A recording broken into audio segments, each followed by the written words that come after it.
And we are live, regardless of what the technological issues that we're having. It looks like we're finally live. Welcome to another episode of the Uncensored Entrepreneurs.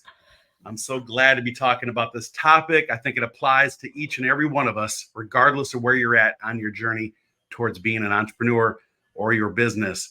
Entrepreneurs never seem to have enough time, right? But those who are successful seem to get the important things done nevertheless. So today on the Uncensored Entrepreneurs, we will be sharing a few tips on how to get organized, but most importantly, to stay energized along the way. We'll see you on the inside.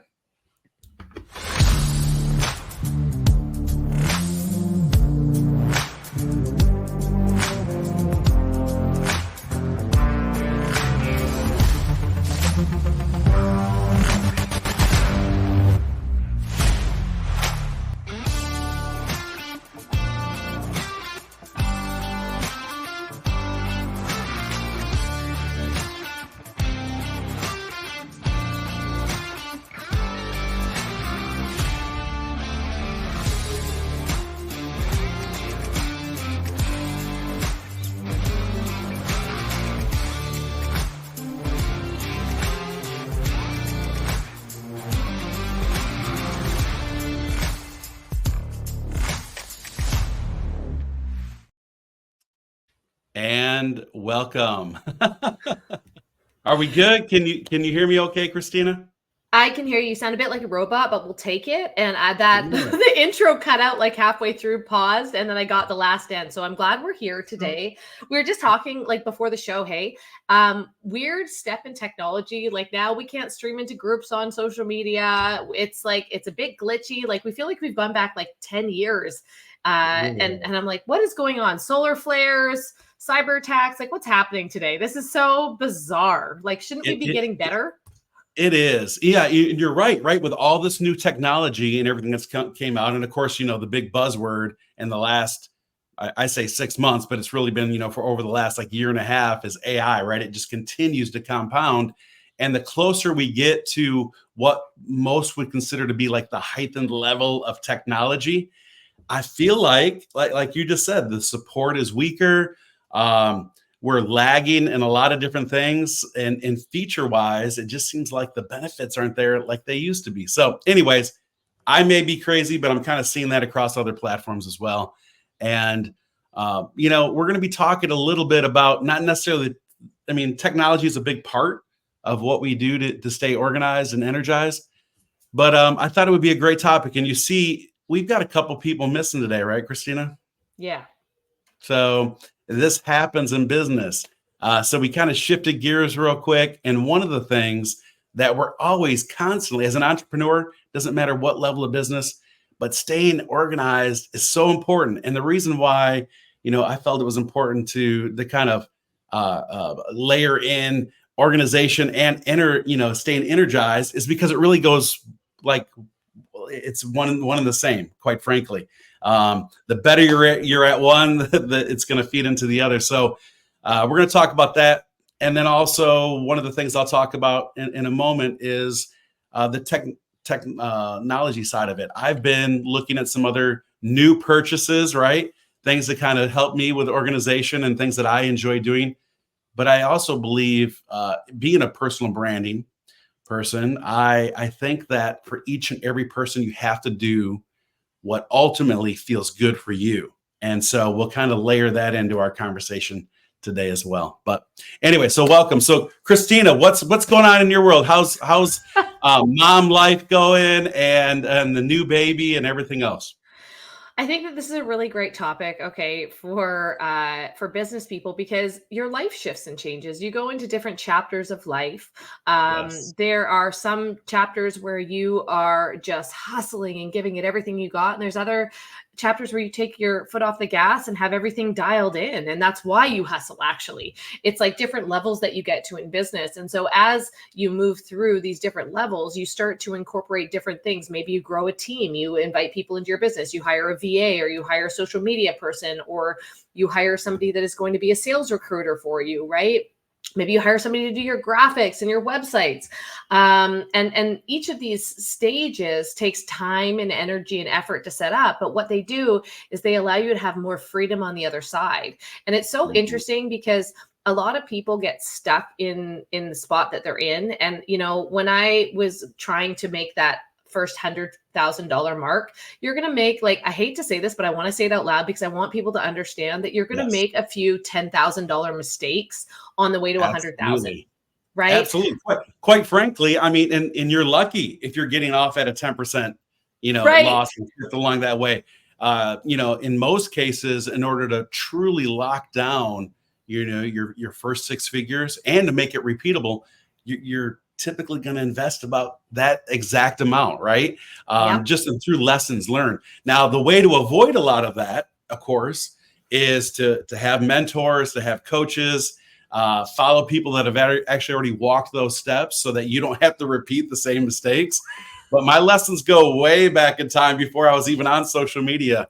And I tell you, I have spent hundreds of thousands of dollars.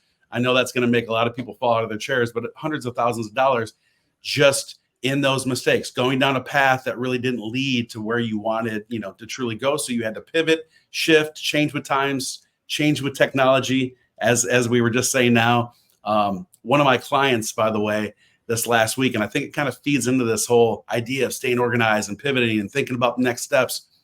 They were a copywriter, right? So that's what they've been doing. They've been doing copyright for a long time. And when AI first kind of really hit the scene hard, there was fear, right? Everyone, and I'm sure you know those people too, everyone that wrote like hard articles, any type of real content, there was this fear that was going to replace them. And in many cases, it did shift the way. It might still.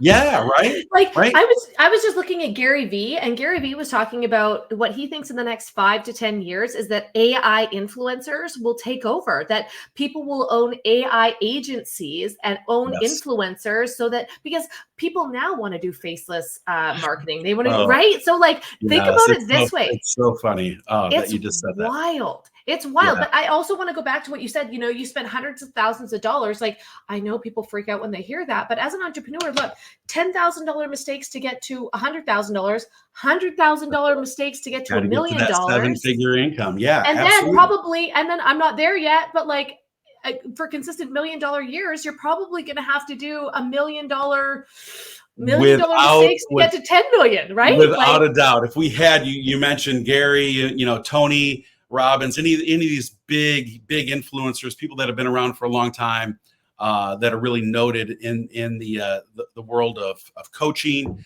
as an influencer, they have spent millions. They've lost millions of dollars to get to where they're at today, and all of that was just education, right? But but it took not just major risk, but it's a mindset. It's a mindset and understanding like what the ultimate goal is, and just knowing that like risk is just part of the game. I hate to say it. And it's you've heard many times when people get into sales, they quit typically because they're always looking for yes. And they feel personally impacted by no. We know that it's the no's that we're looking for, because it's X amount of no's before we actually hear yes. And it's the yeses that keep us thriving and pointing in the right direction. So it's a mindset. You have to kind of shift the way that you're planning for these things. And so you can either spend the money on mistakes that you're making, trying to forge your way through, or you can pay tens of thousands of dollars to experts that will tell you how to shortcut that and get to the answer, right? But so many people are scared to put out that kind of money for a mentor or a couple of mentors, right? And they miss the point in that those are the people that are going to move them forward. But that isn't even the topic that we're talking about today. No. we're talking about how to stay organized. But you know what? It feeds into it, right? It still kind of feeds into it because it's part of that journey. And before we actually just dive in, really quick, I do not want to go a step further without actually giving some credit to today's sponsor. Cheryl Jaster is our sponsor for today. She is the podcast mother of the show, and your mother, right? So thank you for being our number one guest always on the show. We do appreciate you, Cheryl. So thank you. She's on vacation. I think she gets her work ethic from me. She's on vacation. It's my grandmother's, Look at that. and I'll have to like send you a photo because it's my grandmother's 95th birthday on the Oh, 31st of May. So they're doing like a little early birthday thing for yeah. her. Happy early birthday. Wow. This woman, she looks amazing. Like she doesn't look a day over 70. I'm so grateful for her genes. Let me tell you.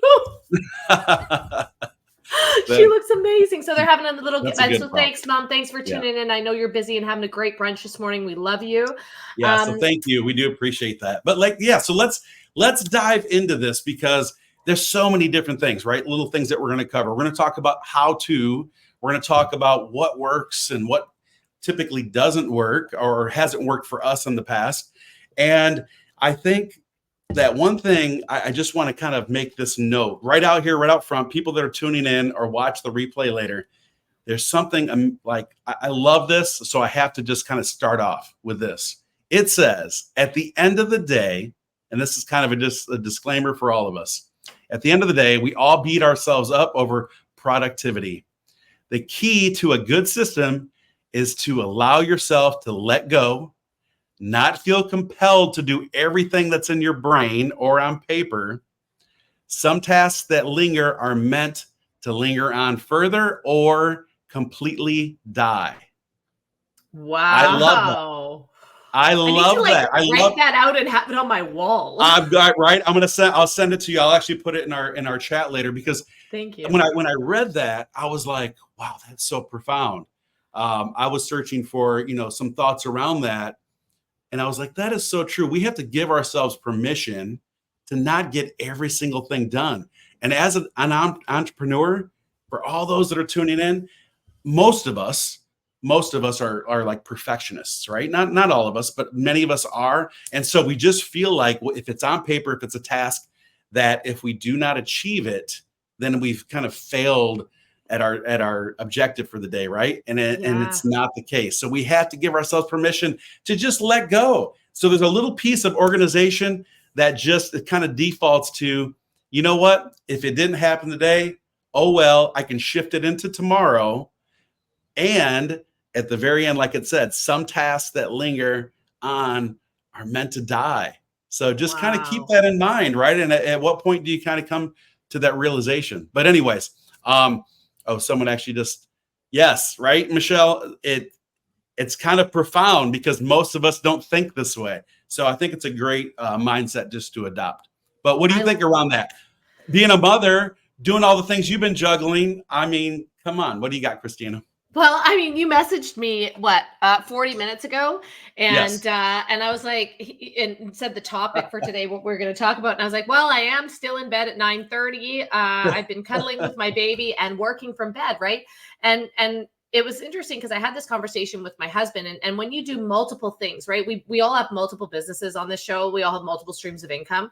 And so when you do multiple things, how I have learned to operate is in this flow state. So creating content, talking to people, following up with people, doing all this personal development, which ends up turning into lessons for my 6-figure profit plan. Like all of these things start to flow and they happen every day, right? So it doesn't really matter. Like some people like going to 9 to 5, turning off at 5 p.m. and then going back to work the next day, right? But as an entrepreneur, that's not really how it works. And if you can learn this art of the flow, that everything kind of just happens and happens in synchronicity, there will be times where you can do more. There will be times when you can do less, right? Like I did not got showered today, but I did not get to do my hair, right? Like, I'm just like, okay, so that just didn't happen today because I have a baby at home and he's 10 weeks old. Like, and that's okay. And it's that's okay. That's the thing. But I don't have to put him in daycare, right? I get to sit there while he sleeps in my arms, while I'm sending messages, while I'm creating content, while I'm congratulating people, while I'm doing all these things in the morning. And some people think, well, so you never get a day off. And I'm like, if you love what you do, if you truly work in your zone of genius and you love what you do, it never feels like work. I don't feel like I have a job. I get money that shows up in my account every month. All these things happen. But like, when you learn to kind of just flow with it and like certain things are priority, my family is 100% my priority, right? all of these other things can work around it. And the other secret is you hire out the things that you really don't want to do, because if you don't, you'll procrastinate them and they never get done. Man, is that true? So all right, so let's just break down some simple fundamentals, and then we can start attaching different thoughts, experiences around it, because those are some really good points that you brought up. One is the fact that when you're just thinking about planning, just in general, as you stated, I found that, and it took me a while to learn this, I found that one great little exercise is to rank everything with a dollar sign. And so what I mean by that is, I like it. Whether it's digital or on paper, for me, it's a single dollar, $2 sign, 3 and 4. So, and that's the cost of actually completing that task.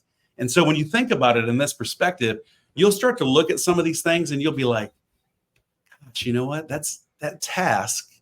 It's only, it only requires, and you can look at it twofold. What is it going to cost me, or what is it going to bring me? Right? You can look at it either way.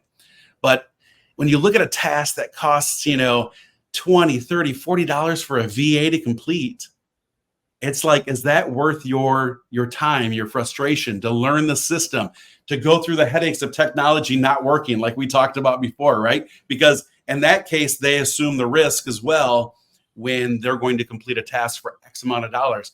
And so I love being able to do that. It does clear a great deal of stuff off of my calendar. The other thing is, in addition to VAs, I also like to just think of all of my clients as being collaborative partners as well, meaning what kind of skill set do they have, since they already have a buy-in, right? They already have a vested interest. What can they do that potentially, would be a great service to myself, but also in serving them with some work along the way and lessons. And so think about it in that context as well. I always like to plug in my clients to sometimes that model. And I'm like, oh, you know what? That's a great project. They may be interested in that. Let me shoot it by them first before I send it to a VA or anyone else. So just a way of kind of looking at those things when it comes to like actual deep dive one-on-one coaching, or true just deep discovery where we're actually getting to, an actual an offer. I'll typically give those, $4 signs, because I find that it's something that I need to be involved in. So no matter what in my schedule, I make time for those big conversations with either people that, are prospects to become clients, or actually my existing clients. I really like that. I think those are some really excellent tips, and I'm going to start using the money sign tip for my task list, right? That's easy brilliant. Little thing, right? You just put it in there and you just don't even, it's just a visual thing. It is. And so the other thing that I would mention with entrepreneurs is we're very fluid, we're flexible, right? And that's why we're entrepreneurs, is because we like having our freedom of time and our freedom of schedule. And so what I would say is there's a difference between scheduling, and some people need to have a very scheduled system and need to be able to do that. And I understand that, absolutely. But once you're like a seasoned vet at this, once you know the activities that are going to make you money, like you said, and have the more dollar signs, right, you just increase your habits, and you do the habits that make you more money every single day. Because what people don't realize, it's the little things that you do every day, not the big, like grandiose things that make you all the money. It's the little tiny tasks that you do every day. And when you master the mundane and you get really good at having conversations, I think that a lot of the time that's overlooked, and people think, well, I don't have time for that because it's going to take me too much time. Like, it's like the thing that they need to do is actually working against them until they create better habits in their life and they prioritize those habits. Because when you prioritize those habits,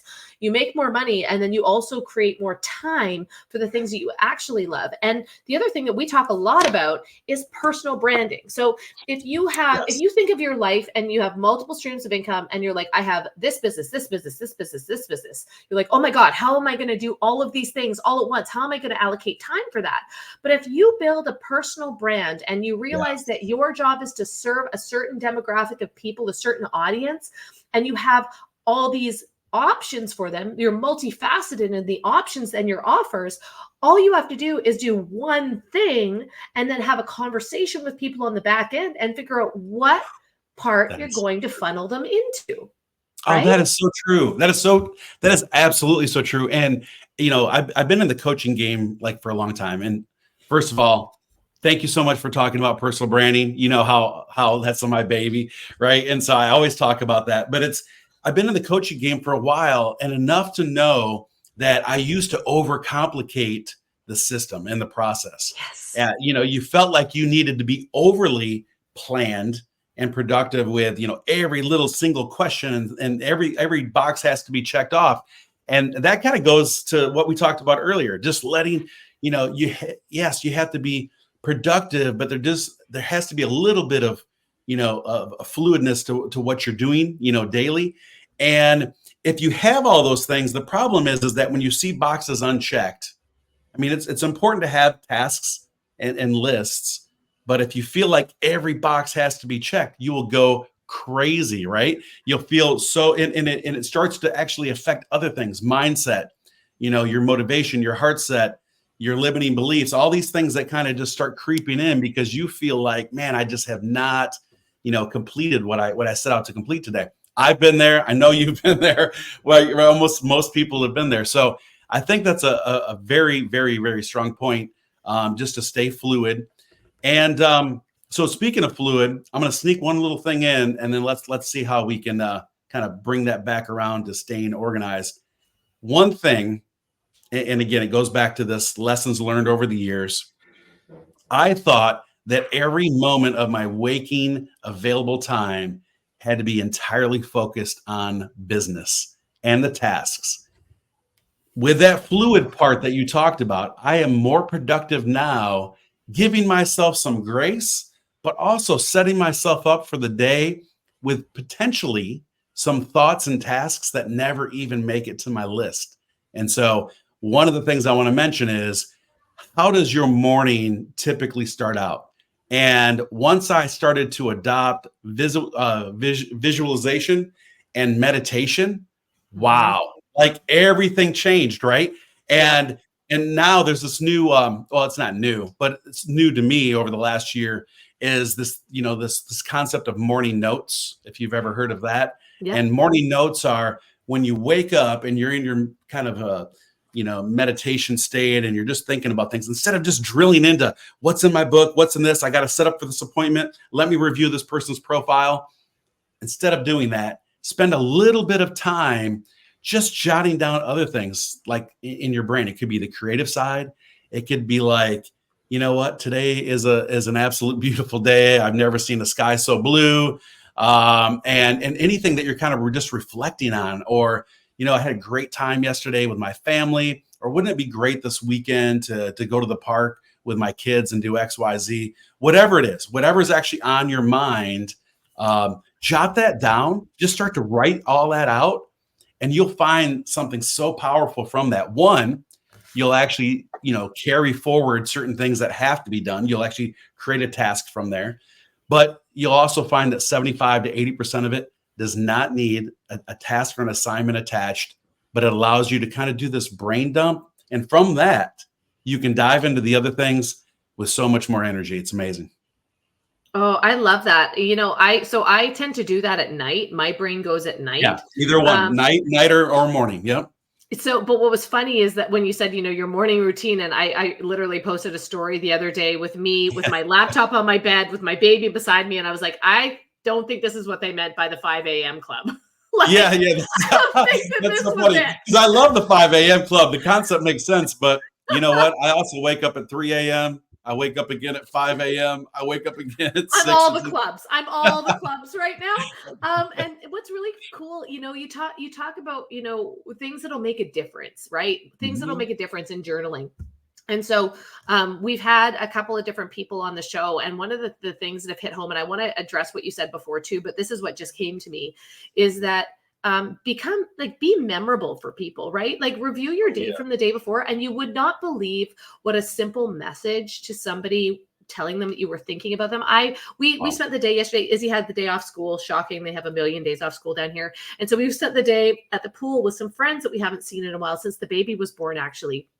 And this morning I woke up to a message from her saying, it was so nice to see you. We missed you guys, and like, that is how you should run business. Like, that reminded me I need to Mm. reach out to a couple of people today and say how much I enjoy working with them. How much, As you were saying this, by the way, 3 names popped into my head, and I'm like, yeah, you're absolutely right. That means so much more than the actual like end goal, right? And yes. I shouldn't even say that, because that should be your end goal. Quite frankly, anytime you have any type of relationship with anyone, business or just socially in your life, the end goal should be like completion, happiness, right? Yeah. Synergy, Thank you. and yeah. Yeah.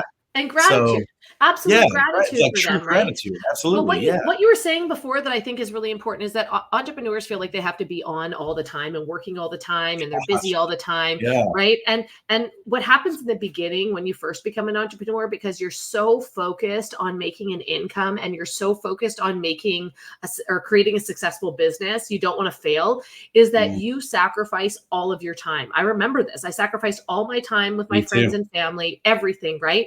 Because you have this people pleaser gene that you think that you have to jump when people say jump, right? But what I've learned as a seasoned entrepreneur is to have Yes. boundaries, right? That people may Oh, want something right now. They may need it right now. And it's like, okay, I will get to that tomorrow. I will address that tomorrow because today is a day off with my family. And it's okay to do that because we don't have an office. We don't have that clocking out at 6 p.m. or 5 p.m., whatever it is.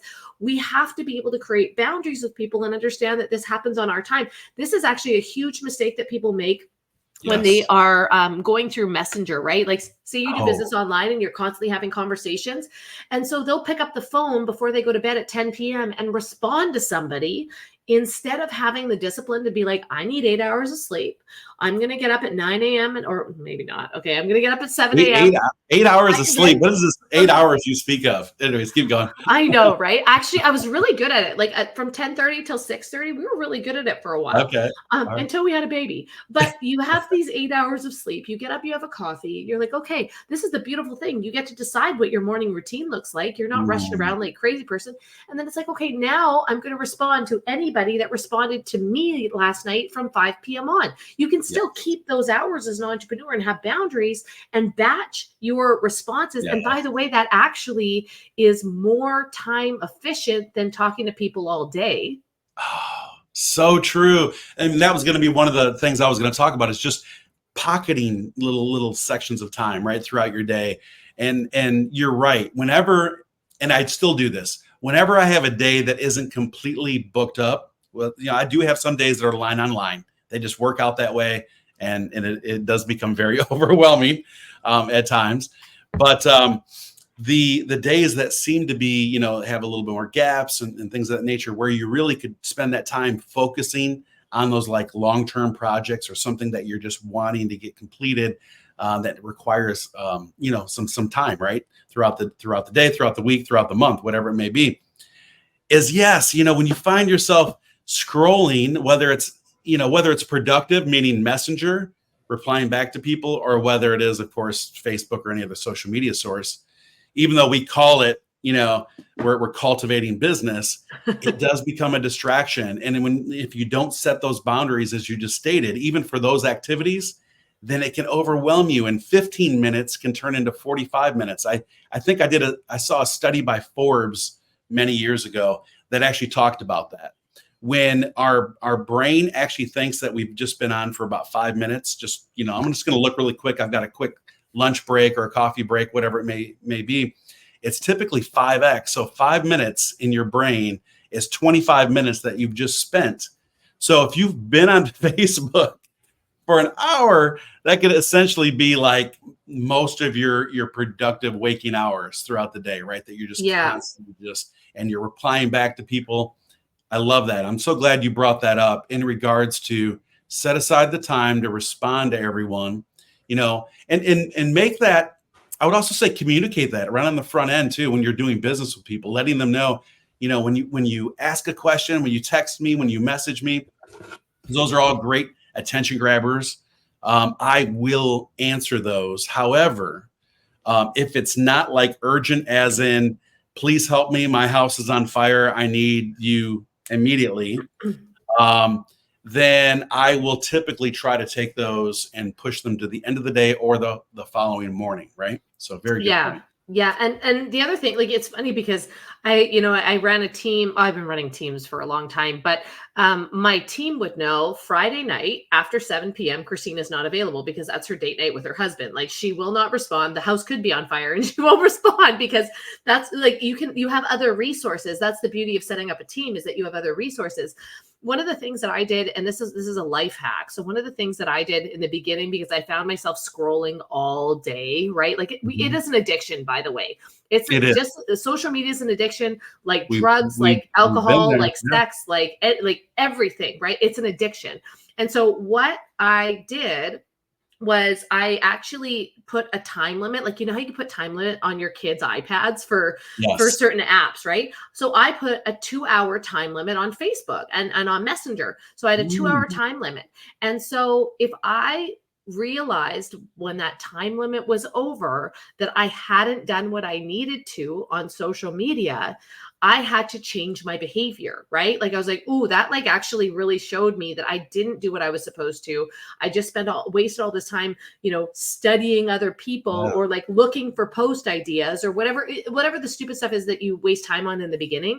And when I knew that I only had 2 hours, I only did that for a couple of days because I was just like, ooh, I am wasting a ton of time here. So I no longer do that. Yes. Now I have to do what I need to do first, right? With all the dollar signs beside it, you eat that Yeah. frog, you do that first. And then you're like, Yes. okay, if there's any other spare time, then, I could engage with people on social media and get to know them and really be able Right. to cultivate relationships. Like, that's all valid, but you've got to make the money first, and you've got to do those activities first. And so many people don't spend the time doing that. They waste so much time doing things that are not productive. Yeah. And the other thing is, and just to kind of tag that back in, because we talk about it almost always, it's so important, especially when it even comes to any kind of a prospect or a client call. One of the topics that comes up every single time is taking action. And so once again, imperfect action is better than no action at all. And knowing that in your calendar, whatever it is, you talked about, something that actually brings in the money, it's okay to start your content without it being perfect. It's okay to promote a course without every single module being completed.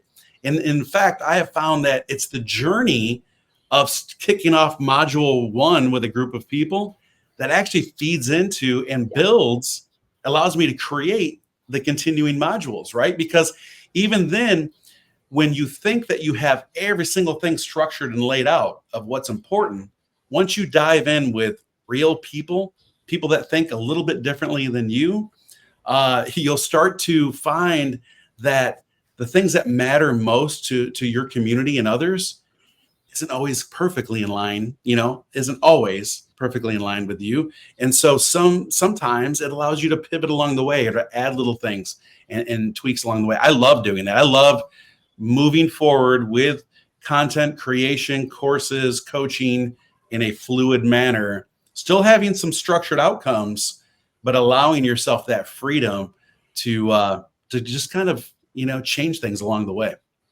Yeah, I think people, number one, they waste too much time thinking about what they're going to do instead of taking action, and like what the perfect module, what the perfect course would look like. They waste way too much time on that instead of studying who their competition is, getting some ideas from that, then making them your own ideas, right? Not ripping off other people's stuff, but like actually studying and doing your own version of that.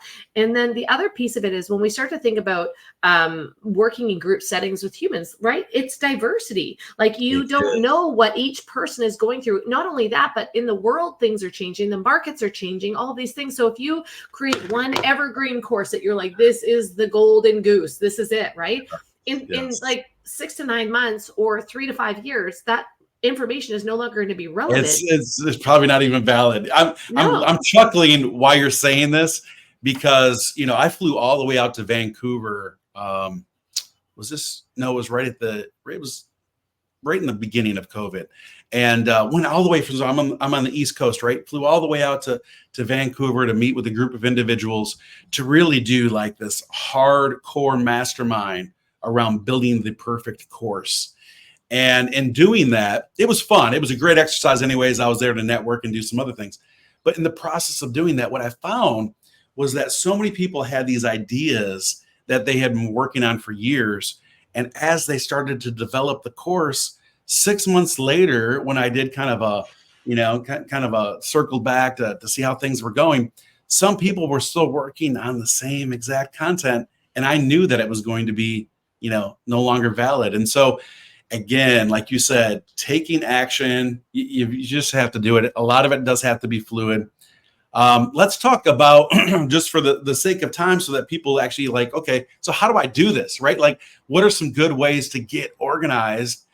And I love technology. I have probably tested almost every system and method there is. At the end, it had to really be something that resonated with me, because maybe what works for me is different than something that works for you and others. So that's important. Just kind of keep that in mind.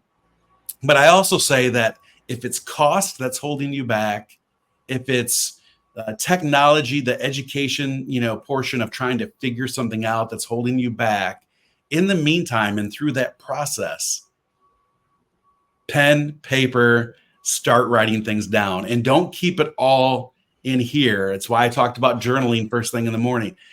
The more you keep here, the less that it'll actually become reality. So anyway. Yeah, no, I agree with you. And I have a very hefty notes section in my phone. So I have like over 1,000 notes, like a couple thousand notes. I think I'm old school. I love having a hard calendar, like a daily calendar that I can look at and visualize and see people's names on. But also, I think what separates like the men from the boys per se, or the girls or the women from the girls. Yeah, that's right. Right. Like, I think that like what separates that is the organization.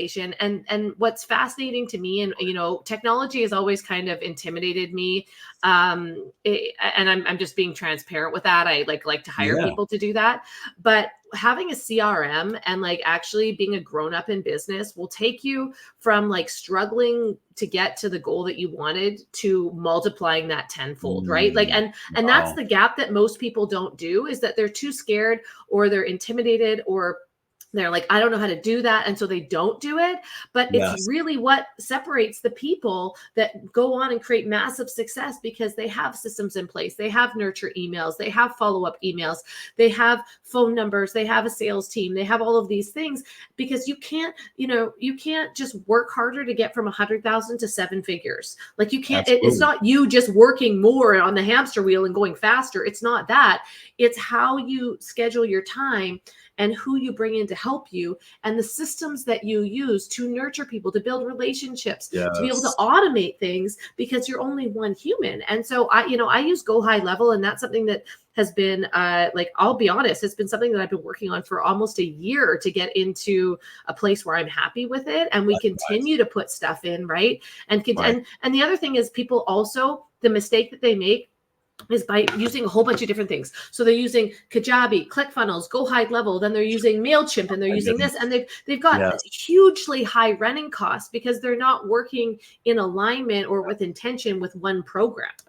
Yes. Oh no, so true. And most of these like big box things like Go High Level, they offer like all of that, right? And by the way, we're not endorsed. We're not paid by this. Like, we're not. I mean, we can, if Go High Level would like to sponsor us. We're open to that idea. But no, that's absolutely true. And I think that here's where some of this. Oh yeah, exactly. Someone just actually put such a valuable live. Thank you, and thank you, by the way, because these are the things. These are like kind of the hard talks that no one really wants to talk about. They want to talk about their one system that works for everyone. We want to talk about all the things that have worked, the things that have failed, and everything else along the way. But what I wanted to mention in regards to that is, I think it's because I'm going to go back once again to the personal branding aspect of, when I talk about heart set, mindset, and soul set alignment, knowing truly like who you are, what it is you want to promote, or how you want to show up in the world, and to whom you want to serve. You figure these things out, like these elements of like those things are so important, then you can plug in the right systems to be able to like carry that, a vehicle to carry your mission. We as entrepreneurs, most of us, we haven't figured that out yet. So we think the next piece of software, the next system, doing this, buying that, heard that this funnel has great results, so I'm going to buy that system when I have 3 other funnel systems. we think that it's the products and services or the next book or the next course that's going to solve all of our problems when we haven't perfectly been aligned with what our mission and purpose is in this world. So I wanted to put that out there, right? Because I still feel like continue to work on self along this journey. It's so important. And I think that the education portion and personal development of self, it needs to be part of your schedule. So we're talking about getting organized. Make the first thing in that morning something, going back to the 5 a.m. club again, is it something that I'm reading for 10 or 15 minutes? Am I educating myself on that? Is it thoughts, am I journaling, putting some ideas down, the creative side of me kind of coming out? Is it also just, maybe listening to a podcast on your way, if you're still at a 9-to-5 job, like what am I doing with my time in the car? All these little things I think are more important than actually the end result, right? It'll get you there quicker. So just kind of keep that in mind as well. If you can, honestly, if you have clarity on your offer and clarity on your audience, and you do one thing very well, better than other people, over and over and over again, that's how you scale business. That's absolutely correct. If you can serve one in a very big way, then you can serve two, and et cetera, et cetera. And you're absolutely right. The other thing, just a couple things that we'll kind of add into it. So I want to talk about technology a moment. We talked about go high level, having a good CRM system. It could be anything, right? It could be absolutely anything. But having a good CRM system, and you're right, most people, the minute that you actually do a discovery call and you start going through and checking those little like standard boxes, it's like, okay, so what's your mission? Who is it you're serving? When you actually receive, contacts or any type of an agreement or just anything, right? When you've actually been in contact with someone, how do you nurture that relationship? And they're like, I guess I call them back whenever I have time, or something of that nature. You hear that, right? You hear that all the time. And most of the time people live and operate, you see it every day. It's why, again, 93% of most businesses or people that are actually in network marketing, of course, will fail because they feel like the most important person is the one that's in front of me right at this very moment without actually nurturing the relationships that they built. So they sit there. And what I mean by that is Messenger pops up. Someone says, hey, what's going on? And now that is my most important relationship. And I'm forgetting about all of these other things, right? Where people were, what were the next steps? How do I pursue, a relationship with this person? So a CRM will help you do that. Huge. The one thing I will state, so I am a firm believer that still pen and paper or the act of pen and paper writing does something so much more powerful than just typing things out all day long. And so two things I wanted to add into the conversation. My next big purchase that I've been working on, and again, I'm not promoting this, I'm just sharing something that I've been exploring over the last couple months. And that is I have way too many pads of paper. I have journals all over the place, right? I have a lot. And it's so hard, even though I think I'm doing a pretty good job by putting little tabs on things and writing things down, it's easy to lose like those thoughts and content. And so I didn't want to lose the act of writing something out. And so have you heard of like e-ink or any type of digital tablets or digital paper or e-pads? There's all these different terminologies for it. And it's been really, really big over the last 3-4 years, but they're just not promoted as much. And now, man, I am so impressed. There's a couple different ones out there. So I'm not going to promote them like entirely or tell you which one I'm going to use yet. But if you're interested in any of these, the one I'm looking at is the Onyx Books. It's BOOX. And then there's a few others that just really cater to writing things out. But what I love about it is when you're writing notepads and you're taking notes, it's all searchable now. Like all that content, everything you've ever had. And what's really cool about it is they've perfected the technology over the last few years.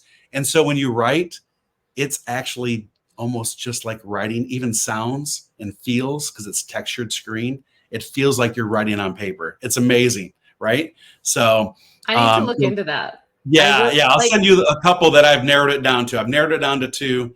One's, well, I'll just might as well say it. Remarkable 2 is one of them at the highest end of this technology, and the other one is the Onyx Books Air. And so, but yeah, really cool stuff. And so I like that. I'm using that now. The other thing that I'm just going to throw out there, and this is kind of more for coaches or people that do Zoom calls. I do probably 5 or 6 a day. So this will be a great tool. Is when we talked about AI, have you used any of the AI companion stuff in Zoom? Some of it. And I think that what you're talking about, like being searchable, is really important as I sit here and look at my stack of notebooks. Yeah, it's so hard, right? To lose yeah. pieces of content. And there's so many different ways that you can even share it with your clients. Like as I'm writing things out and taking notes, you can share it with your clients, or you can actually share it on your screen. So if you're kind of integrating Zoom and other things, I love it. But anyways, no promotion again. I'm just saying that it's a great tool. I still think pen and paper is something that you need to integrate. But when it comes to Zoom AI Companion, want to just mention it. You name it, whatever you want.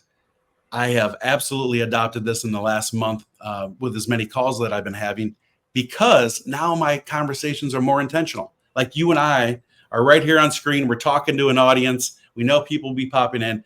We can be very intentional with our thoughts because we're looking at the screen, and you and I are both listening to one another, right, throughout this process. It's the same thing with clients. And I found that when I was sitting here taking notes and doing this through the whole conversation, there were still some gaps there, right? It was almost like you were trying to catch up along the way. And so AI Companion, which is part of my Zoom, and there's many other ones out there, but it's automatically taking notes, right? And although they may not be perfect, it'll actually categorize them. It puts them in paragraphs throughout the whole thing. But what I really like, and it's done a great job, is at the very end when I say, okay, here are our takeaways, and here's our next call that I'd like to set up to discuss these actionable steps 1, 2, 3. That it captures it, and it actually creates it in a list. Amazing. So yeah, it really is. So AI can be your friend, and so think of it that way. Think of it as somebody that's basically a companion, somebody that's there kind of helping you with your business. And don't let it take your entire personal brand or the one-on-one experience away from the people that you serve. Anyway, absolutely. Wanted to plug those two things in.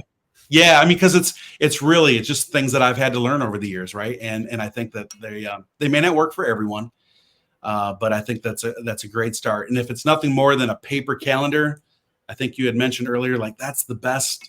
You got to start with something, right? So. Yeah, absolutely. And the other thing, I just want to go back and touch on this really quickly. We talk about follow-ups and people falling through the gaps and not remembering what their kids' names are, or not remembering where they live, or whatever it is, using a CRM, right? It's interesting because this week I've done 2 trainings on following up and how most people avoid it. Like 44% of salespeople give up after 1 attempt, and only 2% of the sales are made on that first follow-up attempt. Did you know that people say no 4 times before they say yes on average? Actually, when you said it, I was just going to say that they quit because they're doing it wrong. That's really right. what it is. That's right. Thank you. We should not be selling, first of all. There's the end result of a transaction between 2 individuals, a contract, an agreement, whatever that may be. But we should never be selling. We should be serving.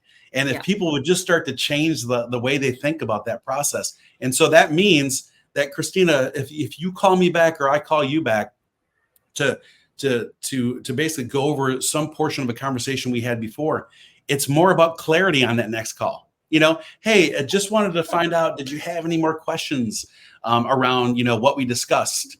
And how did that resonate with you? I just want to make sure that you have all the resources that you need to make the best decision going forward in your business and in your journey. Like, it's those type of things, right? And it's the same thing on call 2, 3, 4. It absolutely makes sense. At some point, there needs to be a call to action. Otherwise, we fall into this rut where all we are is a source or resource. And I think that we've talked about that on the show before too, right? I mean, how many times have you felt like you're just a charity in business? And I think we all have. So Yeah. we need to set boundaries, as you stated earlier. There needs to be a call to action, but just continue to serve, solve a problem. People do not like to be sold to, but people love to buy.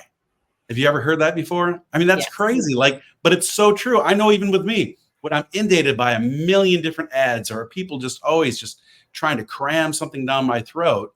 But if we have a conversation and then they just share something with me, or they maybe expose me to some opportunity 3, 4, 5 times, at some point, when I'm ready to buy, I'm ready to buy. And when I'm ready to buy, I'm the first person that typically just pulls this out and says, let's go.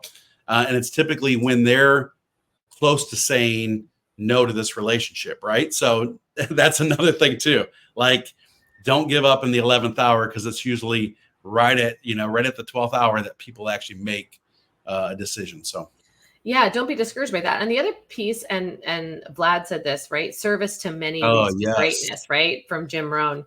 absolutely. And it certainly does. And the thing is, you also can get stuck in friend zone. Like, you can get stuck in the friend zone of just having conversations. So you Been have there. to make the ask, right? But there's a way about it. There's a way that you say it. I've talked to some incredible people, incredible humans that just said, hey, look, I know this is not the right thing for you right now, but I really admire what you do. I love how you show up. I really appreciate you. I would kill to work with you, not like go to jail kill, but like I would Oh, there might be really, a couple that I would. That's just kidding. Give up. Yeah. right? Yeah. But I would really appreciate, like I would appreciate the opportunity. So if anything ever changes, I'm just Yes. going to put this out there right now. Can I please be your first call? Can I please be the first call that I'm not Absolutely. assuming anything's going to happen in the future, or that I've got the right thing for you that you're going to be in alignment with, but can I be your first call? Because I really value you. And that's all you have to say. And like, maybe have that conversation once a year, believe it or not, Yes. in serving people. But it's about support. It's about encouraging. People don't forget that.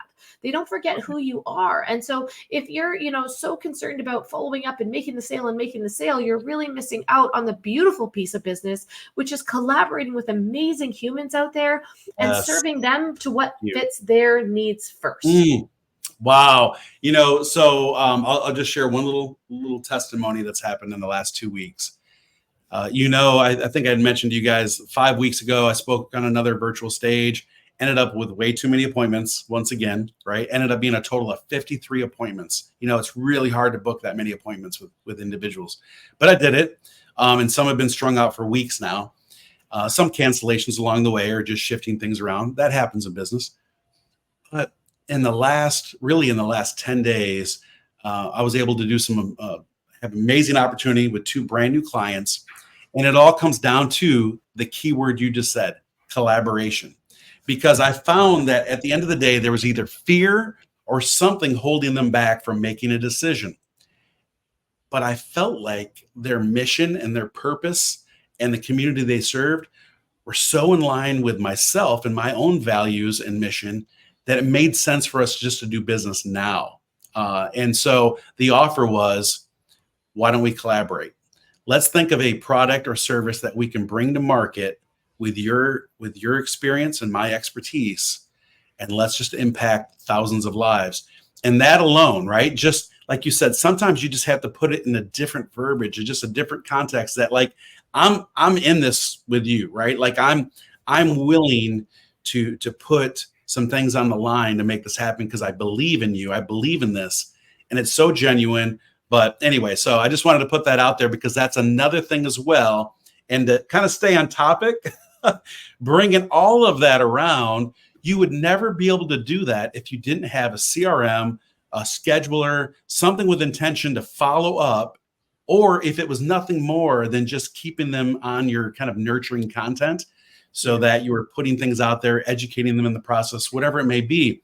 Because how many times in business, Christina, have you heard or have you experienced that if you don't nurture, if you don't follow up, a year would go down? Have you ever had somebody say that they signed up with the same company that you're involved with, or the same product, or they're involved in something, and that you were the first one that exposed them to it, but there was no communication between like then and now. And so when they were ready to make that purchase, they just went with whoever, actually pulled at their heartstrings in that moment. So that's Right. that's a tough thing to go through, but I use those in my own experience as kind of a lessons learned as well. That's a great lesson. It's a life lesson with business. And I appreciate that. You got to be top of mind. 30 to 50% of people make the decision to buy from the person that is the fastest to get back to them at that time and top of mind, right? So how are you staying top of mind? Is that in an email? Is that in a text message? Is that on social media? Are you constantly interacting with them so they actually see your social media posts? All those things become really relevant in business. And again, that personal branding piece, which I know that you and I both love, is the piece that brings it all back and allows you to kind of be able to evolve with people's needs during that time. And you have to be willing to evolve. And I want to thank you for this conversation, Robert. I think it is really valuable to people. Absolutely. I think that is great. And I know we kind of just threw it together last minute, but we felt it was important enough. It impacts us daily. And so if we could share just a few tips, if you guys have other ideas around this, please put it in the comments, even if you watch it later on replay, and we will respond to you directly.